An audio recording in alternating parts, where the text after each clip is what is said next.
Hello, my friends, all the way from London. How you guys doing?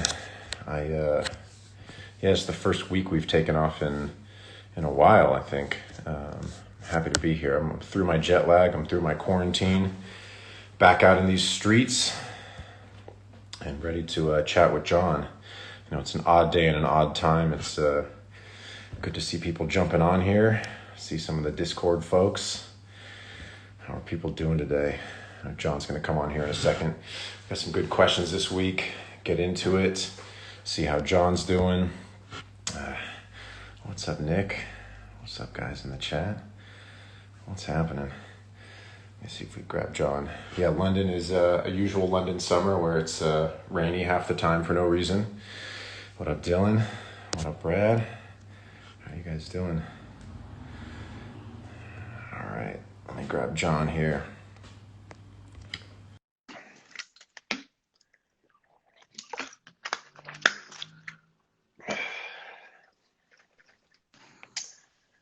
Whoa, you're in a different spot too. What's going on here?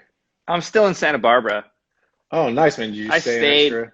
I stayed an extra day. I'm gonna go home right after this. Like, there's a pool at the hotel. I swam this morning. There's a gym.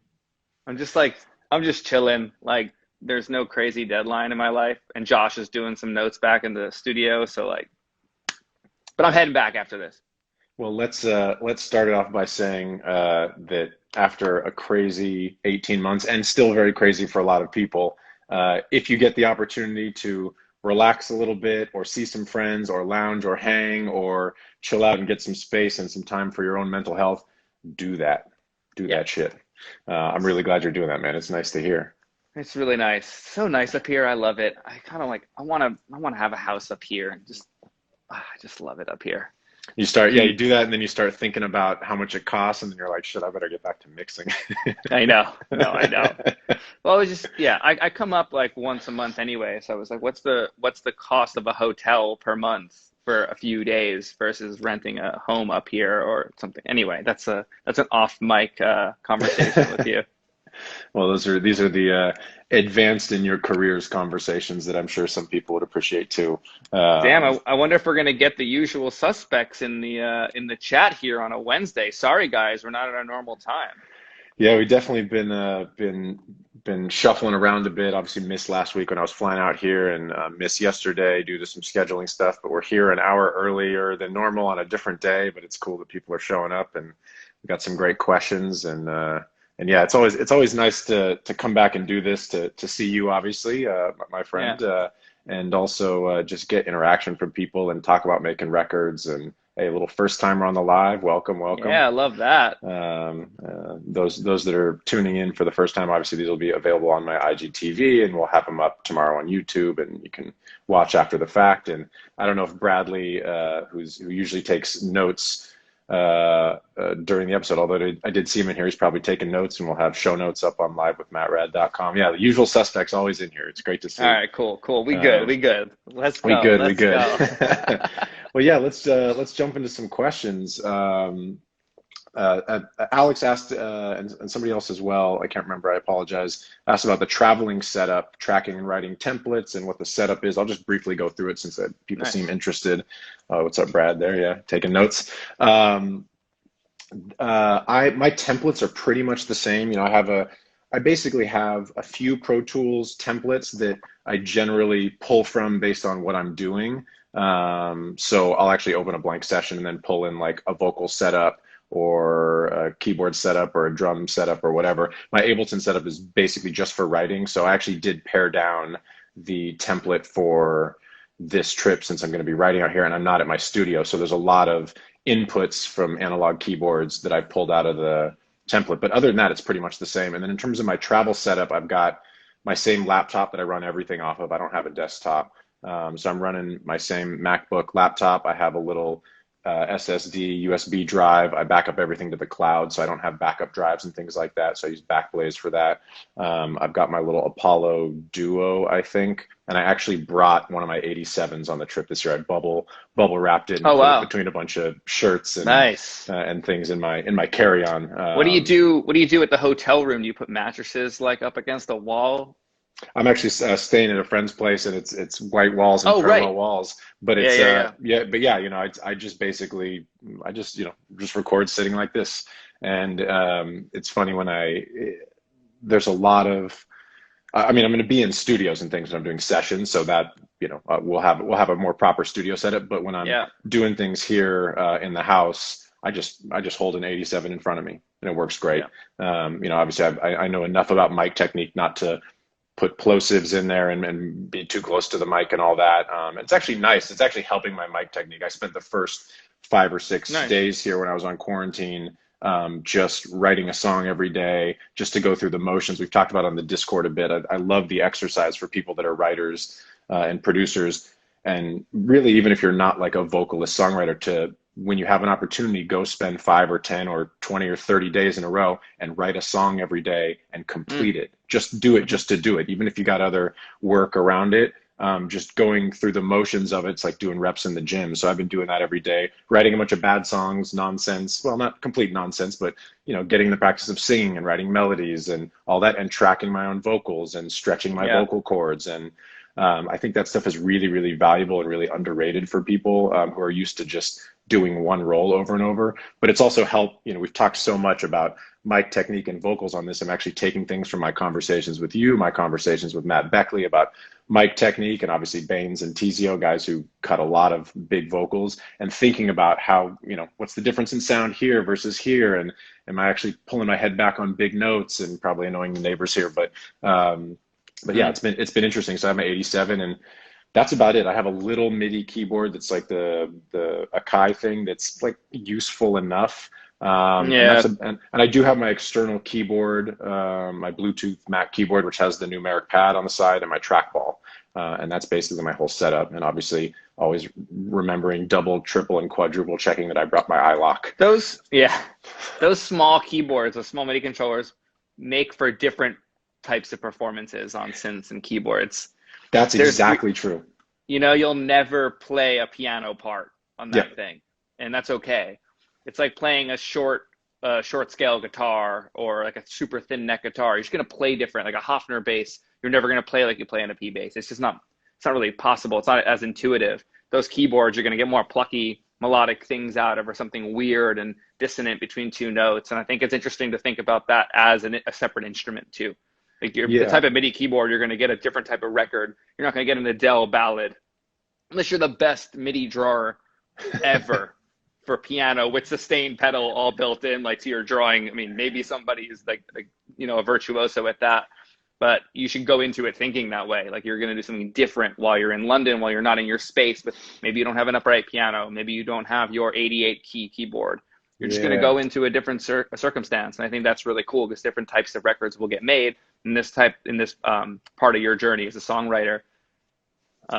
So wait, so you I actually don't know this about you. Do you sit and write songs from start to finish by yourself often? Not as often as I'd like. Hmm. There's been very few song demos that have been pitched around that have my lead vocal on them.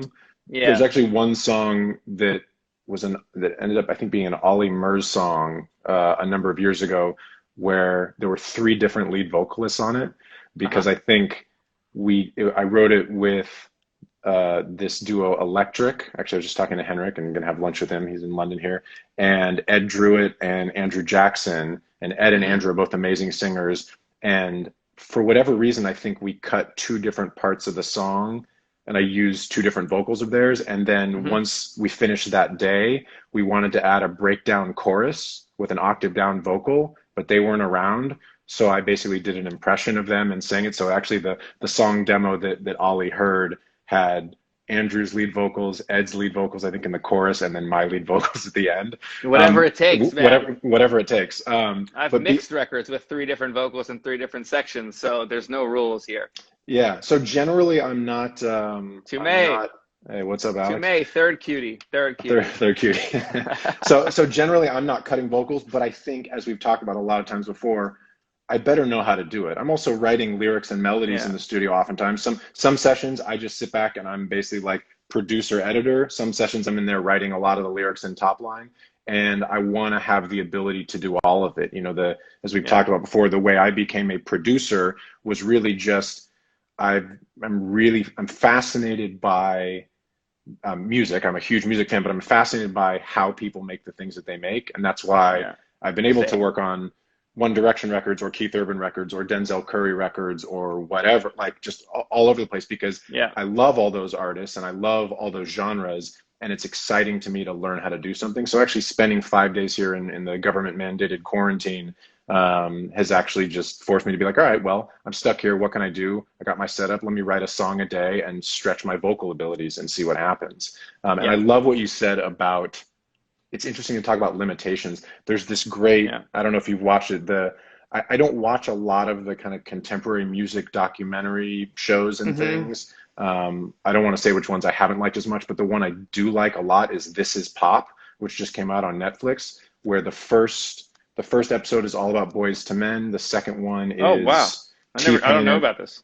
second one is T-Pain and well, it's auto tune, but T-Pain and talk all about it. And the third one is about the Sick. Swedish pop writers from ABBA until now, including obviously Max Martin and all of that. And then there's three other episodes which I haven't watched, but it's a very, very well done documentary Kind of want or to watch that documentary tonight. That sounds series. like a must watch for pop song It's makers. so good, and you might actually tear up when T-Pain is talking about the hate he got and how his wife got him through it, and they're interviewed together. It's really beautiful. But Yeah. there's a lot of discussion, which I think a lot of people talk about, and you were just talking about this idea of limitations, where you only have X amount of time, or in the Swedish one, they talk about how some of these guys had there's a now I can't remember the Swedish word for it. It's called like the claw or something like that, where these guys were playing chords in blocks of three because they were not great keyboard players. But what that Yeah. means is that you're writing simpler parts, and it's much Yeah. like having a keyboard that's only this That's what big. yeah.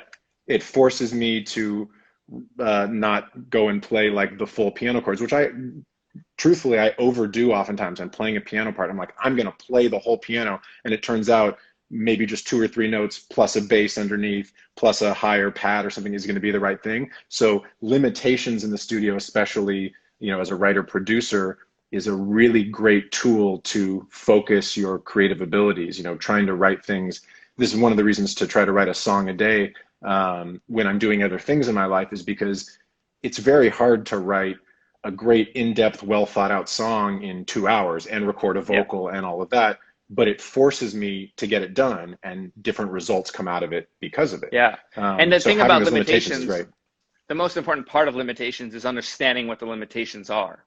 You can't Mm, just like, you can't after the fact be like, oh, I had these limitations. So you have to be aware mm, of them and utilize them. And that's what creates the limitation. A limitation isn't a mm. limitation if it's unknown. Or, So or like, or you're just bumping up against them. I mean, like literally, where it's like I'm doing this, and I'm like, I want to play that, but I can't do that. but I then have they to do it. become known, Yeah, right? So absolutely. what I'm saying is I think the best approach to working with limitations is make them known to yourself, because then you're not getting frustrated that you can't. You're using it to your advantage that this is what you can do within these Yeah. parameters and limitations. Yeah, and we live in an era where, even if you don't want to pay for them, like you can basically get every sound, every plugin. You can get a little cracked system and get all the plugins and all the samples. You basically have all the crayons in the box, right? Yeah. And oftentimes there's a certain kind of paralysis for that. That's obviously you and I've talked about. I think we even talked about it 2 weeks ago, where you're like, when I'm mixing, I have like 4 or 5 plugins that I work with. You have a limited number of things so Yeah. that you can execute rather than think about what you're going to use. And I did the math. I actually did it so we can come back to this. I have 10 plugins that I use all the time. My template that starts, which is very minimal, has 10 plugins on it, and I rarely use anything outside of that 10. And max in a session, there will be 15 different plugins. And that's if I'm using a different type of reverb or delay than I normally would go for a specific effect, like using the nonlinear reverb in the RMX 16, that AMS reverb. Like there's a very specific sound to that. So that's an addition on certain types of music that I want that kind of verb. But I have 10 plugins, and that's it. I mean, I have probably 100 on the computer, but I don't have thousands on the computer. I have a very specific amount and things that I will use, right? There's not that many. And that's not to say that another way doesn't work and you can't have everything and also make hits. There's so many people that do that. I like the limitation of knowing everything about every parameter, about everything I use. And that just helps me get the job done more efficiently, more creatively for me, because working within limitations like makes me feel more creative. Like, this is my tool set and this is what I do with it. And that makes me think differently about the way I'm going to come out a different sound with the same tool. So that condenses creativity for me and also lets me expand upon that with the same, you know. There's something What's that very thing called powerful. with the paint on it? What do you call that? The palette? The palette. Yeah, it's a palette. Yeah. Yeah, sorry. But you know, you think of palette as a conceptual thing, but I think that's literally, Yeah, you the know, like, it's like palette. Yeah. I think the emoji has it, or maybe it's a paintbrush, but yeah, the actual palette. Yeah. Yeah, thinking about limitations, and the reason to have limitations when you're being creative is to force yourself to maximize the things that you're using. I like that as a concept. Like, this little keyboard that's this big, what's the maximum amount of excitement and ideas I can get out of this? If I Yes. can't play a full part, well, that forces me to then play a part on top, think about what the bass line is going to be, and then play a bass line separately, which I may not have done before. So how far is it going to push my brain, and what can I get out of it? And most likely you will not play the same bass line that you would play with the right hand and the left hand at the same time. Yeah. I wonder about psychologically speaking too. Like, Mike Dean is so good at this, where he'll play in his room. He does his Instagram live videos, and he'll have his left hand on the Moog and his right hand on a Juno or a Prophet or something else. Like, is he going to play a different bass note on that Moog just because the way the Moog feels versus if he was playing the bass note on the same Juno? That sounds like, I'm not sure, I'm not convinced that you'd play otherwise, because you're still. You do. You would, right? Yeah, You'd as play someone who different. has the Voyager and the Juno, even if they're both bass sounds, and the Prophet, the feel of the keyboards, and same thing with the mini Yeah. keyboard, it feels different, not just the size of the keys, and so I can reach different notes with one hand, to the velocity sensitivity is different. It definitely, look, everybody's doing the palette emoji in the chat there. Yeah, it definitely, it pushes you in different directions, and I think I think we've all felt this way. You get stuck creatively, and people think I need a new thing to make me inspired. And I love that. I love getting new toys, new synthesizers, new keyboards, but sometimes it's forcing yourself to go deeper on something you already have and actually limit your options and see what happens there. I think there's something very powerful about that. Yeah, agreed. I'm glad we touched on limitations for a while. It's one of my favorite concepts when it comes to creativity in general. I think it would behoove all of us to limit ourselves and change the limitations on different projects, right? Like this if I'm starting a project, if I'm a songwriter or an artist, I'm going in with this palette for this project, and that's how you get a Tyler the Creator record. Like, that record sounds limited to using samples, and the vocal approach is what keeps it really creative, right? Those beats are some of the hardest beats that have come out in a decade. I love that album. And they're all samples, right? Yeah. And that's the limitation. The limitation is I'm making a record from this point of view, and then vocally I'm going to innovate. Like, when he does his formant pitch down and lumberjack, and it's just like, get out of here. Like, that's fucking nuts. Like, we've heard that tool used before. Yeah. He hasn't used it like that, and no one's used it like that. Anyway, that's how you innovate. And I wonder talking to him where he puts his limitations on, because that album sounds very limited, so it's very focused, and it's obviously impressing a lot of people. So yeah, it's a winner. And I think of our generation, the person who's maybe the best at this, the most famous for it, is Kanye, who famously, from knowing people that have worked in his world and worked on those records, whether it's 808s, whether it's Yeezus, whether it's Twisted Fantasy, he's a guy who straight up on that Young Boy on a jazz sample killed. Oh yeah, Young Boy's amazing on that record. Fucking crazy. Kanye, I get for things like Yeezus, I don't know if it's Twisted Fantasy or Yeezus, there's a famous picture of Kanye that's a black and white side profile, and there's these 8.5 by 11 sort of checkerboard collages behind him that says things like no social media, no phones, different things, but it says like no acoustic guitars, and like it has all this all these parameters for how not just with instrumentation, but psychologically what we're trying to do here. Here's the Mm-hmm. things we are doing, here's the things we're not doing, and these are the parameters for how we're going to make this project. Apparently And to the team, that being on display, you're being held accountable for it, right? yes, And if you want absolutely. to break the rule, everyone has to then agree that the rule is worth being broken. Yeah. It's like you almost want to set up like a board of directors here, and it has to be a unanimous vote for the rule to be broken.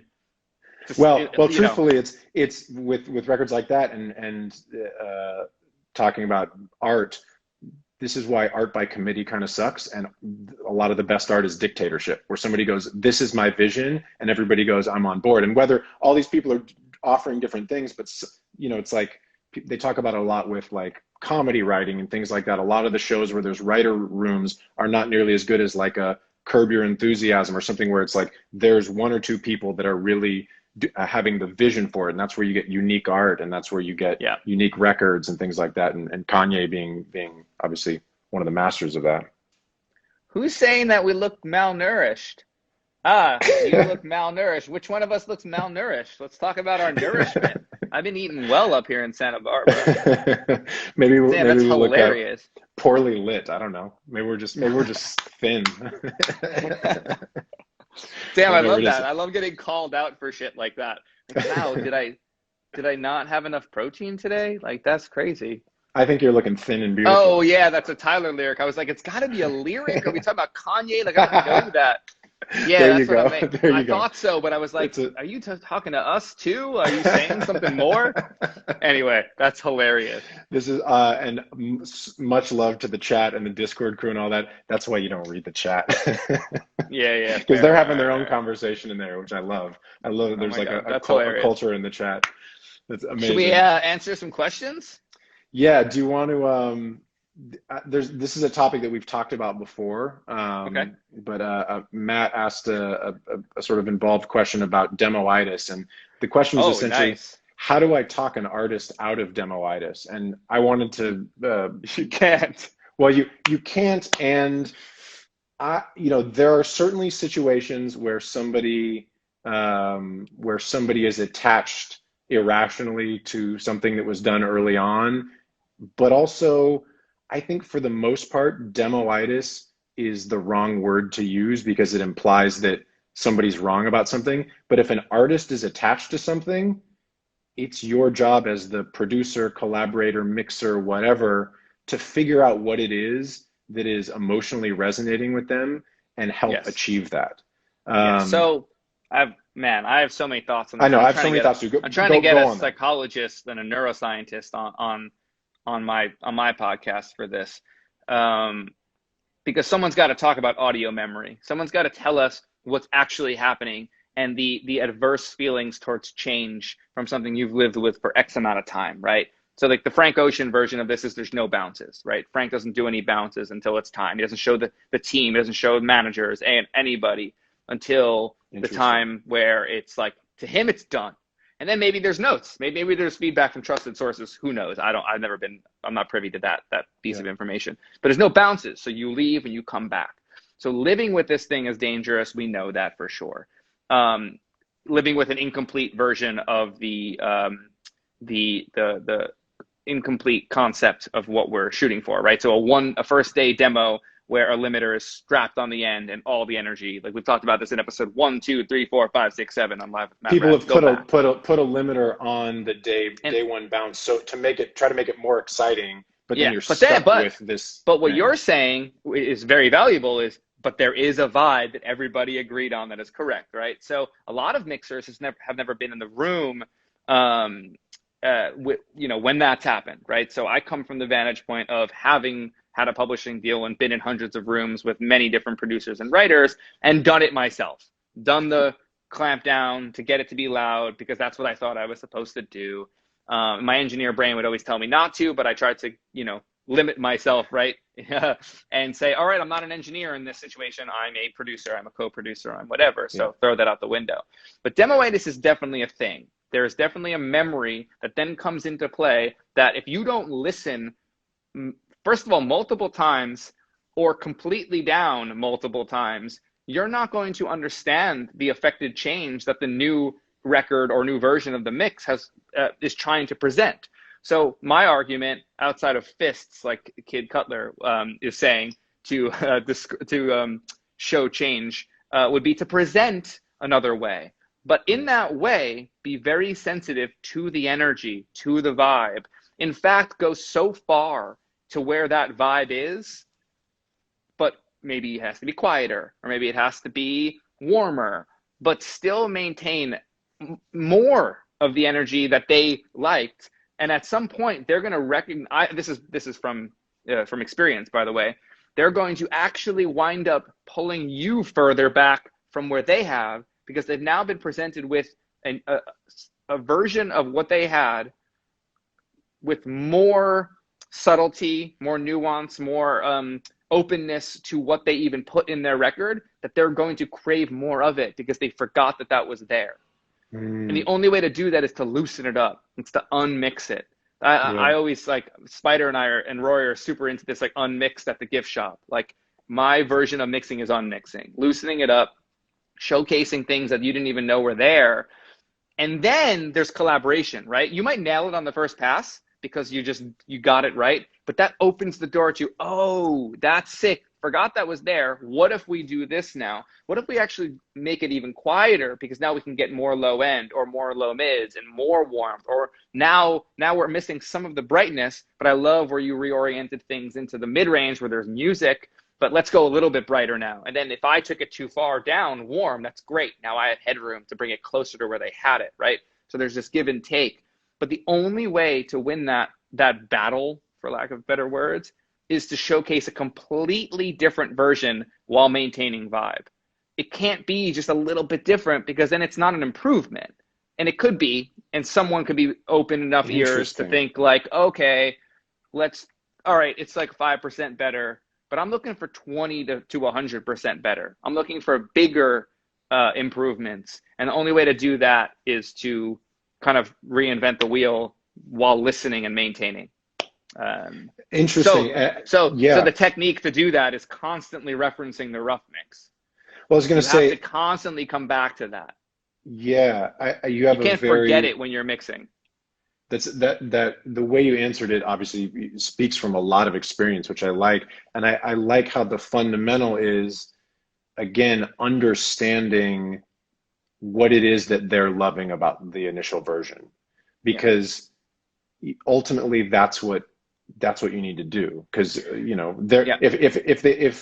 if everybody does their job correctly, they're gonna sing that song and perform that song for a couple of decades, and you're gonna work on 1,000 other songs, because ultimately it's their project. So getting to the emotional core of what it is they're excited about, you have to service that at all times, which is, you and I and record makers who are not artists in the recording artist sense have ego and have opinions, but ultimately we have to remember that our job is in service of the music that someone else is responsible for, hopefully for decades. But now on that note, two threads to pull on, because that's really important that you brought it back to that. We're supposed to understand taste. That's our job. Yep. So we're supposed to service the song, but also fight for the record too, right? So there is that bit where communication and words come in that say, no, but you were going for this thing, right? Question it, bring it up, whether it's an email or over FaceTime or whatever. Oh yeah, I was. Okay, well, let me go further there then, right? There's communication involved. And the other, and if we're lucky, we just nail it because we understand it. And then the person writes back, oh shit, you really turned it into this thing I was going for. Yeah. That's like the, woo, we were aligned. There was no words, and we just like got it. That happens a lot when you're with a producer that you trust and understand their taste. And the other thing that's really important is to say the only way to understand vibe and energy and what people were looking for when they sent that rough mix or did that rough mix is to have been in the room at some point with someone doing a rough mix with an artist that's over their shoulder, that has a very specific thing in mind, that the producer or engineer, or whatever role they're playing at the time, doesn't really know how to do, but they're doing it to the best that they can to appease the artist and the other writers or whoever's in the room at the moment to get it across the line, hoping, looking for a mixer that they send it off for them to do it the right way, or like, do your thing. You know, when I'm told that, I'm like, you don't want me to do my thing. You want me to you want me to do the thing that brings out the thing that you guys did. Right. Well, that's what you do. That's your thing. But that's my thing. Yeah. But that's not everybody's Very meta, thing, though, sorry. right? Yeah. No, it's totally true. That's what I was saying without saying it. You just said it. But what's important is get in the room. Ask a producer to go, like that you're homies with, you're mixing for. Get in the room and understand what that's like. It's very specific. It's like writing music and you've never played music live. It's the epitome of connection to the fans, right? Like you have to play the records to go back to the room as a producer to know what a bass line feels like later in the club.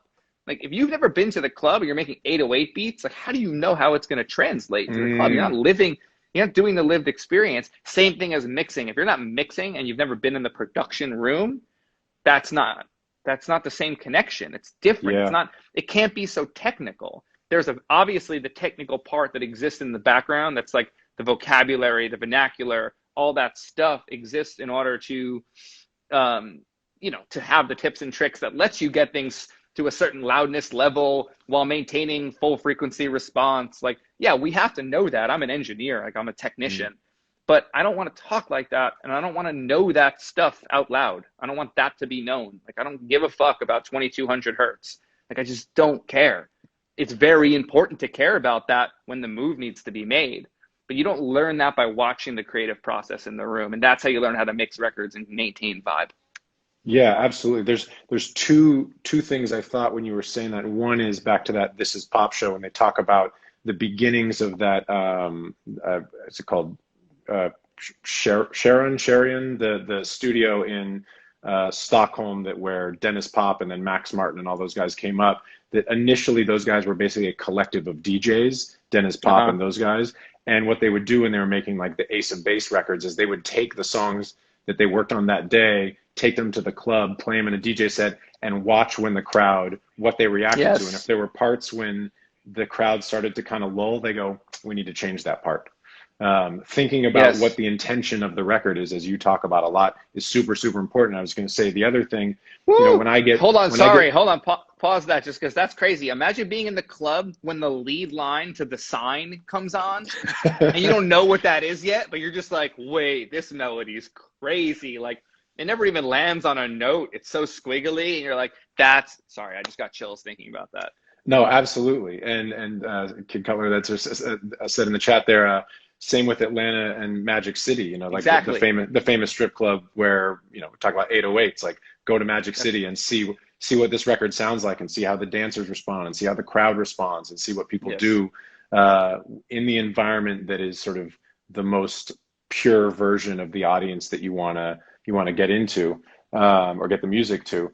I was going to say when I get brought on at the end of projects, which happens often, and somebody hires me to finish, it can mean so many different things. And it's sometimes I'm redoing a production, sometimes I'm taking a few songs and just making some edits. We talked about it a few weeks ago. Sometimes I'm going in and just cleaning up the vocal and removing a few things, and all of a sudden the record makes sense. But I always, always, always try to have a good amount of conversation with the artist or the producers, the A&R, and get in the headspace that they've been in presumably for months and months. Because I can come in and do a thing, but it needs to be in service of a vision and a vibe and a collective intensity that's been there long before I got involved. And you have to go understand the intention and the feelings around the record, even if it's just, this song was the first one we did a year ago and it's the most important emotionally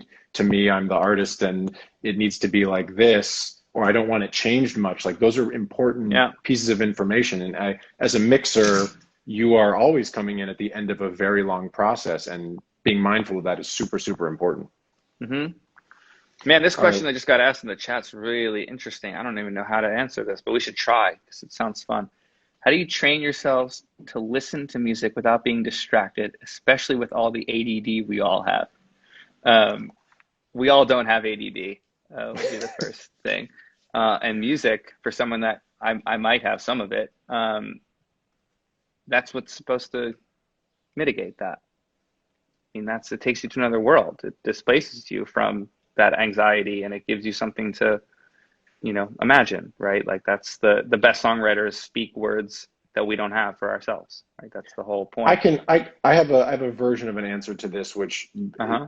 different than your interpretation and maybe different than they're asking. I've noticed that I'm about to go into a month's worth of writing sessions, and in addition to writing a song every day when I was on quarantine, I wanted to kind of like get my head in the game. Obviously, I'm jet lagged, and I'm not now, but adjusting to the time difference. And I often am putting on podcasts as background Hmm. noise, as I think a lot of us do. And I've had to go, wait, let me put on a playlist of music. Let me put on the 27 years of hits playlist that I talked about a bit on my Yep. story before, which is just like, top 10 on media base, the pop radio in the US for the last 27 or 28 years, just putting on music, making a deliberate choice that I'm going to have music happening rather than defaulting to some podcast with information that I think is going to be interesting or important. Although you still do some of that, but making deliberate choices of changing your diet, changing Yep. what you input into your brain, having also deliberately having times without input so I can let my brain kind of explore. And if I'm listening to a lot of music and I'm writing a song every day and then I turn all the inputs off, so no podcast, no YouTube videos, no nothing, my brain starts writing songs, or writing little notes Yeah. or singing little melodies or thinking about a song I love and I've got melodies going on in my head. I think that, talking about and referencing the part where it says, we got ADD brains now. I think a part of that is we have so much available brain diet and it's all very sugary. It's all very ephemeral. It's all very thin. And if we can make deliberate decisions, I know it works for me, and I know you and I have talked about it, making deliberate decisions about what we input into our brain and Yeah. into our ears makes a huge difference. So my routine in the morning is I don't have any inputs for the first 30 minutes. I write in a journal, then I meditate, and then I look at my messages and see what I need to tend to. But while I've been here Yeah. in London, the next thing I do is I put on this hits playlist that I like, and it goes from Boys to Men to Bon Jovi to Eminem to The Weeknd, and I put it on shuffle. But all of a sudden, I'm just getting Sick.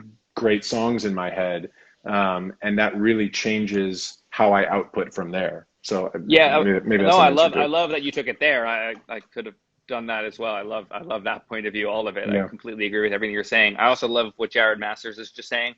Be distracted by it, understand what distracts you, step back and listen to it as a whole after you consciously listen to what distracts you. It's really interesting because Yoel is asking something specific, like not following an arrangement, not being able to follow the arrangement. Well, you're going to follow a different part of the arrangement, right? You're going to always hear something different. That's the beauty of music and ear candy, right? You're never going to hear the same thing twice. If you do, then the production's not right because there's no magic in there. Then it's just like blocked out. That's kind of what we get into about how to make, or what I get into about how to make loop-based pop music feel like it actually has a journey, because you're just Mm. blocking out, muting things, coming back in with the same thing. Sometimes the beat never changes and just the lyric changes. There's a lot to get distracted by because I mean, look, there's there's a lot of other inputs that we can choose to partake in, and I wanted to double back on that with what you were talking about. Mm.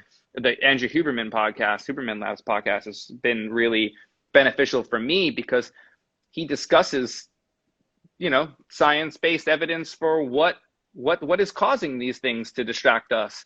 And the other 2 weeks ago, I think it was 2 weeks ago, he wasn't even talking about, a lot of people say that we're addicted to our devices, to our phones. He wasn't even thinking of it as an addiction. He was thinking of it as a nervous tick. And I thought Mm. that was interesting to think about the amount of times, like statistically, we all check our phones and our devices and constantly look for reward-based input. It's more reminiscent of like a Tourette's tick than an addiction. There's obviously something with dopamine and serotonin and different reward uptakes, but the tick is weird. Mm. And it's first off, for all of us, like to admit that we do it, and then think about ways to mitigate that. I think will help kind of answer a lot of questions for on our inputs. There's so much information for us to take in. There's so many ways to take it in, and there's a lot of great shit out there. Yeah. Um, So Matt's point of view is, I'm glad you brought it to that, because I think it's a bigger problem than like, you can't listen to music, and all of us too. Yeah. And my quick response back to it, and the reason I brought it up, was I think music is supposed to be one of those things that takes us out of that mode. Like when you put a vinyl on, right? You look at the album cover, you're immersed in the storytelling, like who the players are on the record back in the 60s and 70s. There's a story behind it. You have to flip it over, so you kind of have to be paying a certain attention to the record in order to to even listen to music that way. So you can't click next too. You can't fast forward. Can't click next. I mean, you can go over, lift up the needle, search for the groove, but that's not necessarily what you're doing unless you're DJing. You're mostly listening through to vinyls. So I put together a hi-fi rig during the pandemic for this, because I was going through a similar struggle where I didn't know how to be a fan of music anymore. It's been a decade and a half or longer, a decade and a half professionally doing music, but even over 2 decades of performing and being a musician. And I was losing fanship because of modern records, and I'm not a fan of a lot of modern records. Obviously, Tyler stumps that for sure. But I want to listen to Tyler's record on vinyl. Like that was one of the first thoughts I had was, when do I get that on vinyl so I can put it on the hi-fi rig instead of the mix rig to listen to? I've only listened to it in the car because I want to be a fan of that record. I don't want to think what I could be doing otherwise. I don't want to listen to the arrangements and ripping it apart or picking it apart and thinking, oh shit, like what could I have done? I want to be a fan of this record. That is insane. There's nothing I could have done to improve that. And that's a rare thought in my brain as a music creator. I just think inputs are important, and we should all be thinking about it. You and I are not going to solve this problem, but to bring awareness to that, and thanks Andrew Huberman, because it's doing it for me too. Like my phone won't be on me for over an hour because it's either on charge or do not disturb because I'm doing something else, and I have this like ghost vibration feeling in my pants, and that's when it's like, that's not I don't know if it's an addiction. That sounds like a tick. It's like wait, what? You're habituated to it. I mean, it's like a sugar diet or anything else where you're just used to doing it. Yeah, I've turned my phone on do not disturb. The only calls they get through are like my mom, my brother, my attorney, my manager. But everything else just goes straight to voicemail. I don't check voice. I've tried to limit a lot of that stuff. But yeah, I've also tried to do the same thing you're talking about, continue to be a fan of music. And that's why I love watching a thing like This Is Pop, or these things that feel inspiring where I get to watch somebody's process that I really admire. The first one is amazing. It's all about Boys to Men, who are Boyz II Men. They're so underrated, and you forget like the amount of hits that they had and the way they affected the culture before the late 90s, early 2000s boy band craze. But it also just made me excited to listen to music. And so I just like put on a bunch of Boyz II Men and was like just vibing out and singing and dancing by myself. It was fucking great. Like finding more moments of that and just being like, this is possible. I can just sing some Boyz II Men and dance around in this London house. Like let's get it. I would just wonder what it would be like for people. For me too. I'm not, we should also say that I do these things with you and the other podcasts for the community, but I also do it for myself, right? I want to be more picky about my inputs. I want to be more understanding of when I need to put the phone away for hours, whatever. I want to be more self-aware of the things that distract. And I do notice, because, Apple gives you a little screen time. The weeks where I'm like killing it and inspired in work, my shit is down 50+%. Yep. Like I'm locked in, and then maybe I'm going out to dinner, right? And I'm not gonna look at my phone when I'm out to dinner. So when I'm zoomed in, zoned in, whatever, in the flow, whatever people want to call this place of creativity, I don't look at it as much because I don't need the extra inputs, because I'm getting so satiated by the creative process, by the people around me. And then there are times where it's up 60%, and I'm like not as happy. Right. And I just notice it. I don't really love Instagram, right? Like but like on it by default, right? On it for work, on it to connect with humans. I don't really like it, right? Like, just to be real, but I still do it, and that's confusing to me. And that's something deeply human. because there is some reward structure there. But I'm at my best when I'm not doing it as much. When I notice it's like at a couple of hours per day instead, and I think that's it's just something to be more mindful of. Yeah, and I love what you said too, and we've talked about it a little bit before, but I do this. I mean, the impetus for this was we were all on lockdown, and I Mm, miss being in the studio talking to my friends about making records, because a huge part right. of writing sessions or mixing or whatever is the hang. The hang is Yeah. hugely important, not just for the quality of the work, but for the quality of our emotional state and all that. So we started doing these because we didn't have a regular way to communicate. And I was, you and I were talking offline back in last March or whatever it was, and being like, let's just go live and have the kind of conversations we'd have in the studio. This is the kind of stuff we'd talk about. And Yeah. so I Right. think, and when there's young record makers that are like, how do I get my big break, or should I move here, do this? Do whatever you can to just be around people that inspire you to make more music. Because you and I talking about the docu-series I just watched, or the record, the Tyler record, which I've been obsessed with. Now I'm going to go listen to it more tonight. I've listened to it 5 or 6 times all the way through. And I was just talking to Yeah. someone else about it today or on Instagram, and saw someone in person last night. We were talking about it, and now we're talking about it. And it gets me excited about making music. And Yeah. fundamentally, Yeah.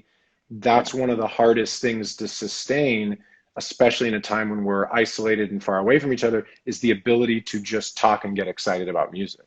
So I'm Yeah. I'm I'm all about it. You I'm want to I'm hit glad it? we're still I'm glad we're still doing it. Yeah, man. Yeah, man. Even from afar. Yeah. Um, there's a few longer questions. Oh, actually, somebody asked this question, and it's something I'm interested in hearing you answer if you're willing. Can you do a little riff on low pass filtering? Owen asks, low pass filtering, how many elements in a pop mix will you allow to actually go above 9 or 10K? It's something that you said early on, and I had never thought about it before, of actually both high pass and low pass, actually taking a sound that has a full spectrum, because I'm used to like, okay, I'm going to get an acoustic guitar and I want the body to be great and I want the silky high end, but then you put it in a mix and maybe it needs to be like this to sit in a mix in a certain way. Are you doing lots of low pass filtering? How many Yeah. elements actually live above 9 or 10K? Not that many. A vocal and Um, maybe a hi-hat? background vocals, lead Yeah. vocal, hi-hat, maybe a really shiny acoustic guitar if it's like a country song or something that needs to be really pretty and jangly. Like maybe I won't add, but maybe I'll leave it up there. Maybe bring that down to like 15 or something. I don't know. I don't. It's funny. It's one of those things you don't think about. You just do it. Yeah. So to riff on it is difficult. But yeah, not that many things live above there. The bass definitely doesn't live above there. Yeah. So that's solid. Electric guitar is usually not. Yeah, I've definitely had electric guitar sounds that have Samples definitely not. yeah. I've had Drums. electric guitars that have some fizzy high end, which is sometimes interesting, but by and large, they're getting filtered down to 8 or 9K, lots of things. I mean, Yeah. I've started doing that with acoustic guitars on a lot of songs, and it's interesting what happens there, because I think of acoustic guitars from an engineering perspective of like, we're going to get that high end tube saturation on, and it's going to open up, and you're going to get this Hmm. beautiful, silky, airy high end. But then sometimes when you lop it off to 9K, it actually opens up the high end on the track in a very different way. So it's Yeah. obviously it's mix specific, but And also I'm fascinated by you that can do phenomenon. yeah, you could do phase bump there too. Like you don't just filter it down with a flat. You like put a resonant peak up and Yeah. like listen, with good monitoring, you can tell like where that needs to peak and then like that sits it in the mix in a different way. It's like when you think of a DJ mixer with a resonant filter, it's like when they do those big moves, like yeah, you're not just filtering, you're finding the place where it resonates and like shakes the room, right? Where there's impact. So you can think about that conceptually as well. Mm. I don't really just filter without low end. When I high pass, I don't do a bump as much on the low end, just because it's a bit more dangerous down there. But sometimes I do that too. I mean, Yeah, it I can don't be know. cool This is a tough for one to drum riff samples and on. things. The riff should just consist of saying, "Try it, guys. Yeah, Just do Rob it." asked in the chat, wait, are you saying you low pass almost everything else that much? Try it. Might be cool. I mean, Yeah, there's oftentimes if you have a whole bunch of things that are sitting that have information in the 11, 12K range, and then you make it so needs to there's be only there. one, it might sound amazing. So yeah, we're definitely talking about trying that. It was a revelation on one of the early conversations with you, how much you are doing high pass and low pass filtering and mixes, and I started trying a lot more, and it was Yeah, really, really it's great. tricky to do confidently if you don't have speakers that display that for you, though. Then you're just guessing. Yep, You know, yep, on the speaker setup that I have, I can determine the difference between 7K, 8K, 9K, and I can DS with EQ. I can hear the difference up there. So that's a tricky thing to just say like, go do it, and here's a number. You got to listen, check it on headphones. For those of you that have bad rooms or non-trustworthy rooms, yeah. but I would just go It's do it. yeah, I totally agree. A lot of times you'll see with an analyzer on Pro Q3, for example, that there's only noise up there. Yeah, no, very, very true. It's just noise, and then decide if the noise is a vibe or the noise is unnecessary. I've actually liked that too, where my Juno is very noisy, and Uh-huh. so oftentimes what I like to do is use if I have the Juno in there, I'll actually record the Juno with just the light hiss that happens in it, and have Hmm. that be a little Have bit of that the back, separate. have that as a separate sound, which I can mix in certain sections, while low passing almost everything else except the vocal, and then you have the vocal with this like weird chorus Juno air around it. Oh, it's Um, beautiful. it's a Sounds really, really beautiful. magical effect. Yeah, And yeah, it's a that's cool. different feeling than having the air of all the other instruments in there. So Yeah, you it get rid does. of the air in all the other instruments, and then add an artificial but very not artificial, I mean analog but very controlled air. Sounds like great sound design to me. Yeah, well, I knew you'd like it. That's why I said No, I love, I it. love, I love that idea a lot. We've got one question here that I really want to get into. We did almost a whole episode about it when I was in New York. And maybe I'll just throw it out there, and then we'd come back to it. Maybe it'll be a short answer, maybe it'll a long answer. Hmm. Justin asked, there's just so many ways to answer this question because there's an implication in it.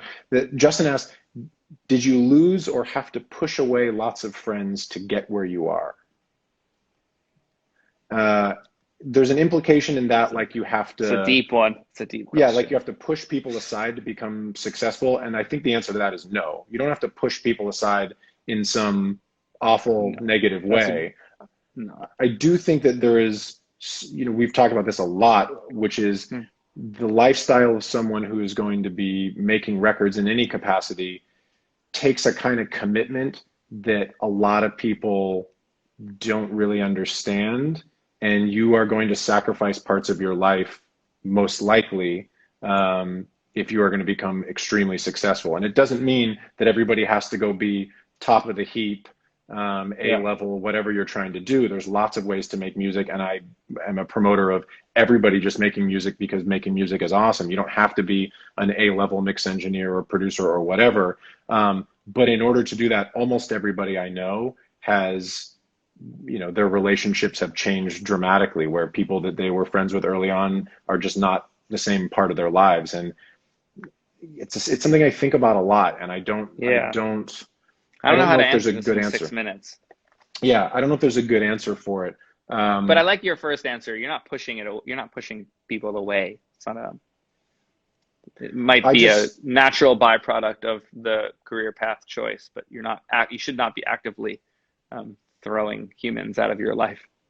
Yeah, Yoel said on there, if your friends understand the passion of music, then they'll respect you in your journey. I think that's largely true as well. That if you're going to do something like this, it takes some understanding from friends of yours. But I can tell a if they, story that please, might shine some light on it because the please, stories seem to help with someone that is the friend, the type of friend that would have respected at the time. It's like 6, 7 years ago before I moved into my new space. No, maybe I was in the new space. I don't remember.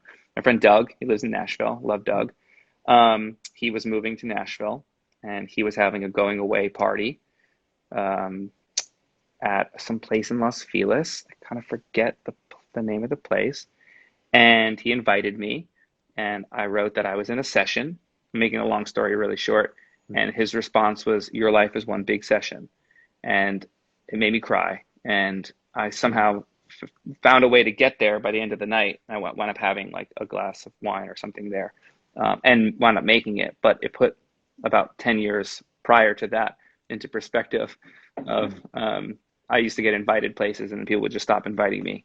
Not that they didn't want me to be there. They were just like, he always says no. So like, Yep. why am I going to invite this human if he just keeps rejecting my invites?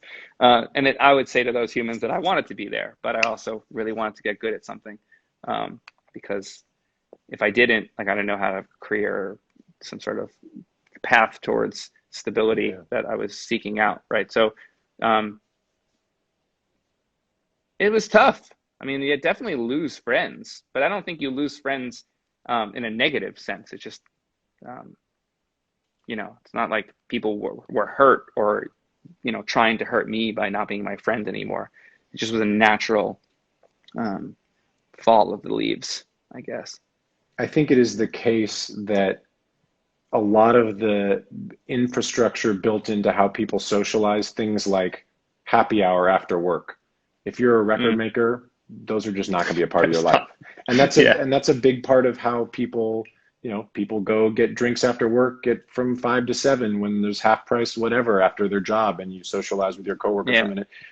There's socializing before and after sessions and that sort of thing, but you're not gonna have that kind of rhythm with people. And that will definitely eliminate certain people from your life just because you have different schedules and different things going on. And, I say this periodically where I used to live in a house in West Hollywood that was right by the Soho House and a bunch of restaurants around there. And Chris Wallace and I, who were doing everything together at the time, whenever we had a session, we'd always take a break at some point in the evening and go get food. And periodically we'd go out and be like, whoa, everything's really busy. What's going on? And then we'd realize it was a Friday or Saturday night because we didn't know what day it was because we were just at the studio all the time. And just the realization of like, oh, we're doing something different than the rest of the world. It's just always an interesting reminder that, and it caused us to reevaluate and then confirm every time that, yeah, this is what we want to be doing. I'd rather be making records and not know that it's a Friday night and then show up to the falafel place down the street or the Soho House and be like, why can't we get a table? Oh, because it's a Friday, because this is the day that normal people are done for the week, but we get to go back to the studio and then tomorrow we get to go make records. And then next Wednesday, if we need to take a break, we'll take the whole day off. I mean, I'd rather have that life. I would just add that at some point, everyone can check out David White on Ambition. At some point, that script has to flip, and priorities, of relationships and health and other things, I think become more important. So I'm trying to get to that chapter of life a little bit earlier than I would have thought I would have. Right. So at some point, the work gets old. The connections become way more important. Yes. And so I understand it in your teens, 20s, even early 30s, that like where I'm at, you're still trying to solidify a position in your field. And it's hard to do that as a freelancer. It's hard to do that as a creative. So that there has to be some sort of priority there for a certain amount of time, but always realize that has to shift at some point, or you'll just probably be alone or mostly alone at some point. Well, and man, we're almost at an hour. That's why that's why it's hard to answer. Maybe we save some for next week. Minutes. I also think maybe I'll just leave people with this and leave you with this, that I think there's also a difference between having an abnormal schedule and like a schedule that doesn't fit in within the scaffolding and the parameters of most people's 9-to-5 lives. So you can have a schedule that's different than that, but that ultimately isn't just workaholic work all the time. Because it can be, and then there's the challenge of how you have to find other people with that sort of flexibility in their lives. But that's a whole nother conversation. Which I'm down to have. Which I think so too. I would love that because that's a long one. We could do another 20 minutes on that, which perhaps we will do next week. I start in the studio all next week, so we'll figure it out. But I'm glad we'll figure it out. We'll let people know. From London to Santa Barbara. Thank you guys for checking it out on a different day and a different time. I'm going to go jump on the Discord for a minute after this and say what's up. And John, love you as always. Good to see you. Love you too. Talk to you soon. Bye-bye. Bye, guys.